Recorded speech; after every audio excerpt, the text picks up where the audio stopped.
Bonjour à toutes et à tous, c'est Romane et je vous souhaite la bienvenue sur Podcraft, le podcast du Craft 2S. Nous parlerons ici de sujets divers et variés en rapport avec le monde du sport, de l'animation, mais aussi de la formation. Alors passionnés ou curieux, nous sommes ravis de vous accueillir pour partager ce moment ensemble. L'épisode d'aujourd'hui sera animé par la première promotion de CPGEPS qui, dans le cadre d'un atelier de travail sur la radio, a dû interviewer les membres du Craft 2S. Au programme, comment le Craft 2S est-il né, mais aussi découverte du diplôme de l'animation CPGEPS qui a vu sa première promotion naître l'année dernière.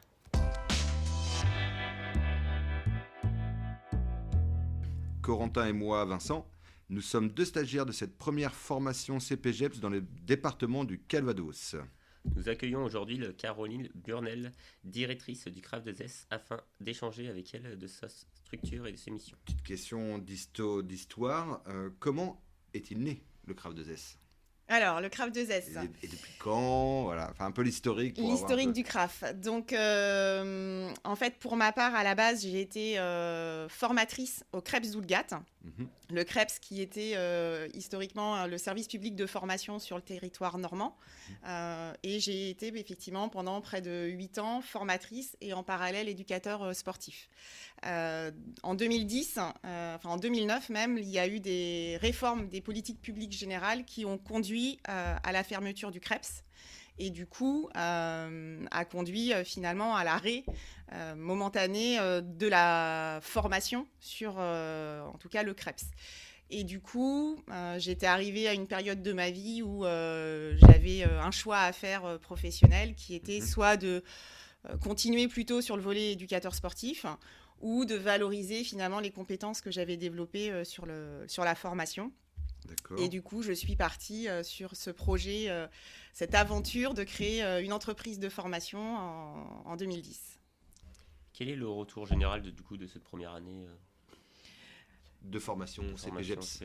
Alors, à l'échelle des stagiaires, plutôt satisfaisante, puisque effectivement les bilans de formation démontrent que les stagiaires sont satisfaits à la fois du contenu, de l'équipe pédagogique, de l'organisation. Donc pour nous, c'est un critère qui est très important parce que ça permet de repartir sur des bases similaires tout en apportant des améliorations, mais pour les années, les sessions suivantes. Donc pour nous, c'est une réussite à ce niveau-là. Et puis au niveau de l'équipe pédagogique, de la même façon, les équipes pédagogiques sont plutôt extrêmement satisfaites de cette première session et du partenariat avec Famille Rurale, qui était aussi un enjeu dans ce projet, qui était de travailler dans une logique partenariale avec un réseau qui est déjà implanté sur le territoire, sur tout ce qui relève de l'animation. Et qui correspond effectivement bien au référentiel de la nouvelle formation. Tout à fait. Sur la vie quotidienne. Complètement. Voilà, c'est complémentaire.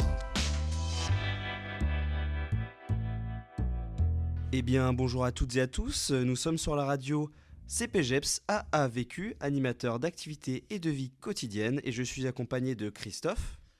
Bonjour, moi j'interviens sur le centre de loisirs de Villers-Bocage. Et mon rôle, c'est d'assurer un rôle d'animateur dans le centre de loisirs. Ainsi que notre invitée d'aujourd'hui, Justine. Bonjour à tous. Et moi-même, animateur au centre de loisirs de Carpiquet et aussi, apprenti au sein de la formation CPGEPS. Et aujourd'hui, on va commencer tout simplement. On va demander à Justine de se présenter. Donc, bonjour à tous, je suis Justine Lenrouilly, je suis au Craft 2S depuis 2012, donc depuis 8 ans, coordinatrice de formation sur différents BP, donc la PT, le sport co et le basket. Cette année, mes missions sont tournées principalement sur la coordination du BP basket, mais également sur l'accompagnement social de tous les stagiaires du Craft 2S. Et du coup, d'un point de vue extérieur, quel est votre point de vue sur notre formation ? Comment ça se passe ? C'est vrai que pour nous qui étions principalement sur des diplômes du champ du sport, ça a été une vraie découverte, le CPGEPS. On a découvert des profils complètement différents des jeunes éducateurs sportifs qu'on forme. Le regard que j'ai sur la promo actuelle, c'est beaucoup d'énergie, de dynamisme et de joie de vivre, et une belle cohésion de promo. et puis un regard différent sur l'humain en général, avec ce côté un peu plus social qu'on retrouve sur le CPGEPS. Et on avait une dernière question pour vous. En fait, qu'est-ce que ça représente pour vous le métier d'animateur? Est-ce une passion, un métier ou autre? Alors pour moi, le métier d'animateur, comme le métier d'éducateur sportif, ça reste un métier passion, puisque ça demande beaucoup d'engagement, de disponibilité auprès des publics. Et effectivement, si on perd un petit peu cette passion, ça devient compliqué comme métier. On va plus le subir qu'autre chose, je pense.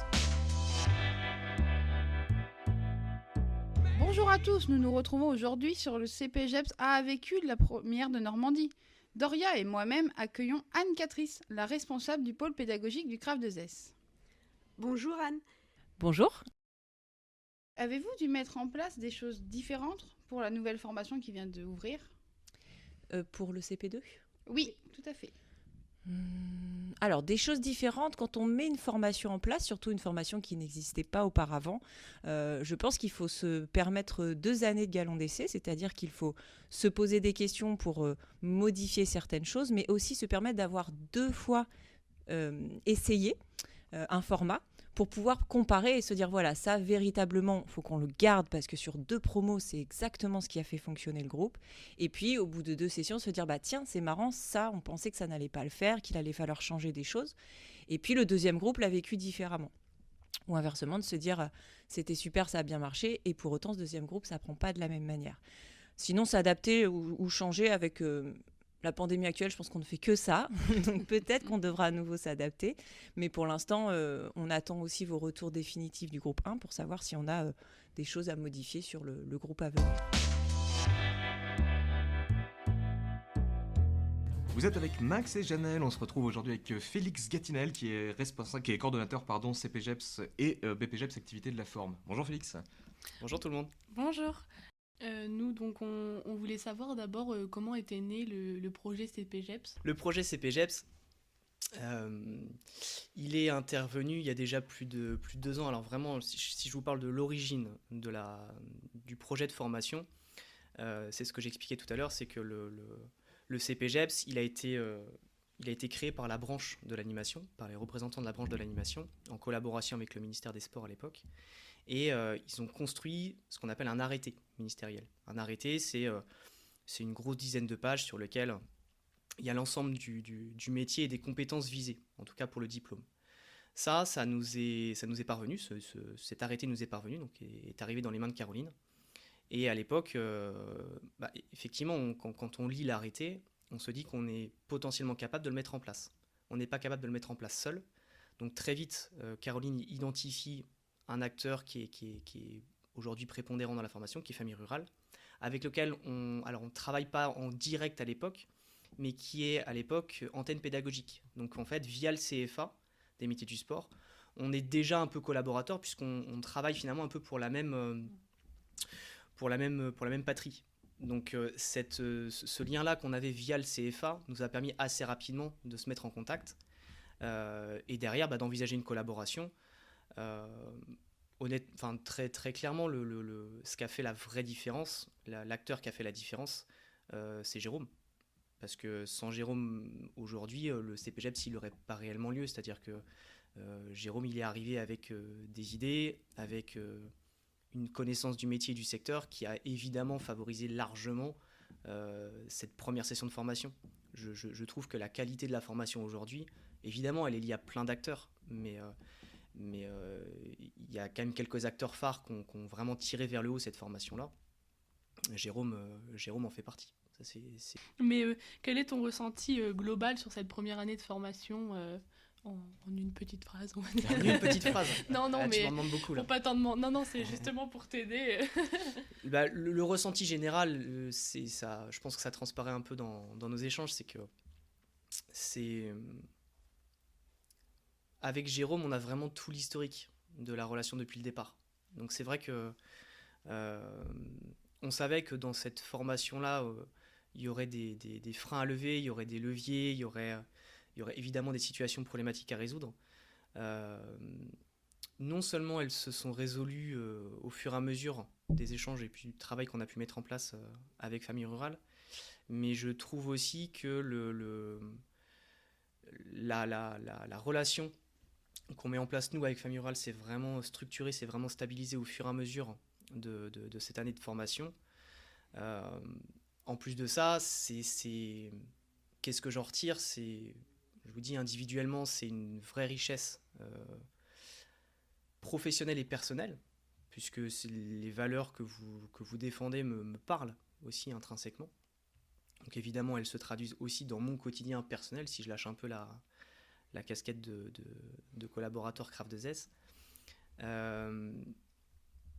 J'espère surtout que cette année de formation marque le début de notre collaboration. Au-delà de la formation, évidemment, vous êtes les tuteurs de demain, vous êtes de futurs responsables de structure, vous êtes de futurs évaluateurs. Donc évidemment, le statut de stagiaire va s'arrêter, d'apprenti va s'arrêter le 3 février, mais je ne souhaite pas que notre collaboration se termine. Donc qu'est-ce que j'en retiens sur la formation? Que du positif, parce que j'espère que vous vous êtes éclaté pendant 12 mois et surtout que ça va vous servir pour la suite, ça va vous servir de tremplin ou de continuité dans ce que vous aviez déjà envisagé. Mais je ne serai pas triste parce que je sais qu'on se reverra. Donc je trouve une belle touche de fin. Mais en parlant de fin, une toute dernière question qui va peut-être être aussi difficile que les quelques-unes qu'on vient de passer. Mais quel a été ton moment préféré pendant cette année de formation? Alors j'en ai plein, j'en ai vraiment beaucoup qui me reviennent en tête. Le plus beau moment, franchement, alors j'en ai deux, je vais en donner deux parce que je suis obligé d'en donner deux.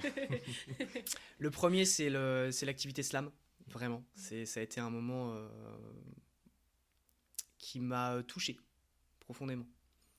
J'ai vraiment lâché, je suis vraiment sorti de mon rôle pendant une demi-heure. Quand je vous ai écouté, là, on a pris plein la tronche, c'était top.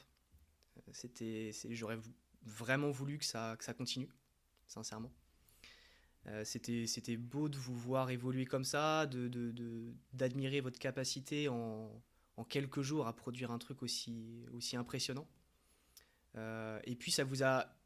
je vous découvrais aussi dans cette capacité de prise de parole, parce que je vous avais peu vu prendre la parole jusqu'à maintenant, en tout cas vraiment dans cette posture de représentation, qui a aussi le métier d'animateur. Un moment hyper intense, que j'ai vraiment, vraiment apprécié, et que je garderai en tête pendant très très longtemps. Elle a marqué en tout cas mon début de carrière, parce que je suis pas très vieux dans le métier. Donc ça, c'était le premier que je retiens. Le deuxième, c'est plus récemment, alors moi je l'ai apprécié, vous moins, c'était le 27 novembre quand vous avez passé votre épreuve de certification UC1, UC2. Alors moi je me suis marré, hein. Vous un peu moins sur le coup. Mais c'était aussi, alors quand je prends le 27 et le 26, la veille aussi avec Jérôme, je trouve que vraiment ces deux jours-là ont été intéressants parce que vous passiez une épreuve de certification en tout cas un exercice que vous n'aviez pas du tout l'habitude de faire. Ça vous a aussi démontré que vous êtes capable. Et je trouvais ça important que vous viviez dans ces conditions-là, un petit peu de pression, même si c'était qu'un premier passage. Donc en soi, il n'y avait rien de dramatique, hein. Mais la manière dont on l'a aussi amené un petit peu avec Jérôme fait que ça a donné un cadre vraiment à cette épreuve-là. Et je trouvais intéressant que vous le viviez dans ces conditions-là. Parce que c'est aussi des exercices que vous allez devoir reproduire tout au long de votre carrière. Et j'ai pris un plaisir un peu pervers à vous voir évoluer sur cette journée-là, à vous voir un peu transpirer, à vous voir douter. Mais quand on regarde ne serait-ce que les résultats sur le premier passage, ils sont excellents d'abord, si on parle juste en termes de chiffres.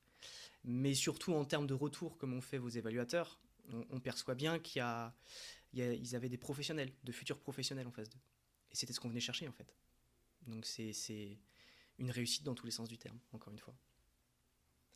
Je vais parler un petit peu de l'atelier Slam, parce que de manière générale, c'est un moment qui nous a marqué aussi au sein de la promo. Et Et moi personnellement, j'ai eu le sentiment quand même que s'était passé quelque chose ce jour-là, à ce Ouais. moment précis, il y a eu un truc, quoi, clairement. Je pense que c'est pour ça que Ouais. de manière générale, il a marqué peut-être un petit peu tous Ouais. ceux qui y ont participé. Moi, j'allais exactement dire la même chose, j'allais rebondir sur l'atelier slam, parce que, en fait, je pensais pas que ça avait touché aussi ceux qui avaient regardé. Et c'est vrai que nous, on en parle souvent entre nous, que c'est vraiment un moment fort. Et en fait, on a mis vraiment du temps à s'en remettre, nous. Et après, en fait, on était vite, quoi. Et moi, rien que d'en parler, ça m'émeut vachement. Le slam, le graphe, tout ça, c'est des moments qui vraiment, moi, c'était cette année-là, je l'ai dit dans le bilan et je le redis tout le temps, mais c'est vraiment, cette année, c'était la meilleure expérience de toute ma vie. Et c'était vraiment, c'était vraiment super, et c'est cool aussi que tout le monde l'ait vu, voilà. Je pense que vous êtes. Alors évidemment, je sais pas d'ailleurs, je serais curieux de savoir, je serais curieux d'échanger à ce sujet-là avec Marion et Benjamin. Ben, c'est ça, pardon. Mais c'est vrai que je ne sais pas dans quelle mesure vous avez perçu l'intensité de l'émotion en fait que vous avez transmis. Je ne sais pas si vous en êtes rendu compte à l'instant T. Nous, quand on est ressorti avec, je sais que Aurore, Justine et Théo à l'époque étaient présents. On est ressorti et on a fait waouh. Et en fait, c'était assez fou parce qu'on a eu tous le même retour. Je sais qu'on a pu échanger aussi avec Stéphanie à ce sujet-là, et elle était assez scotchée. Et je ne sais pas dans quelle mesure vous vous êtes rendu compte de ce que vous avez transmis ce jour-là. C'est vrai que j'en sais rien. Pour le coup, je ne vous ai pas posé la question. Est-ce que vous en êtes rendu compte au moment où vous étiez en représentation, ou est-ce que c'est quelque chose dont vous vous êtes rendu compte a posteriori ? Je pense que ça dépend pour chacun. En tout cas, pour ma part, moi, je me sentais vraiment ému sur le moment. Les autres, les textes qu'ils ont produits et interprétés, c'est vrai que c'était beaucoup d'émotions sur le moment. Ouais. Et ça, je l'ai ressenti. Et j'ai eu du mal à m'en remettre parce qu'ensuite, on avait un peu débriefé on avait fait un bilan de mi-parcours juste après. C'était un petit peu plus compliqué. Là. J'étais moins dedans et j'avais encore une espèce de boule qui comprenait du stress, des émotions bien bloquées. Et, c'était pas facile de la faire sortir. D'accord. Ouais, c'est des activités qui marquent et qui soudent encore plus la promo, et on a vu ensemble que ce soit dans ça, ou quand on a passé les épreuves, en fait, on était toujours soudés, on s'est aidés, on s'est donné des conseils et tout ça. Et même pendant le slam, moi je sais que j'avais peur de passer, il y en avait plein aussi qui avaient peur de passer.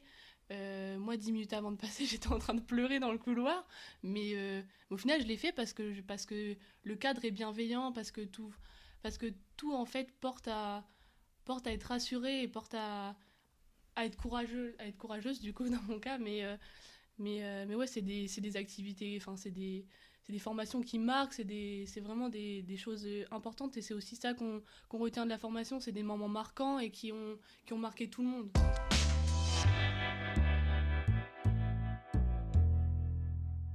C'est la fin de ce deuxième épisode animé par la première promotion de CPGEPS. Nous remercions les stagiaires pour leur investissement durant tout cet atelier. Quant à nous, je vous dis à dans 2 semaines sur Podcraft pour parler de la recherche d'alternance.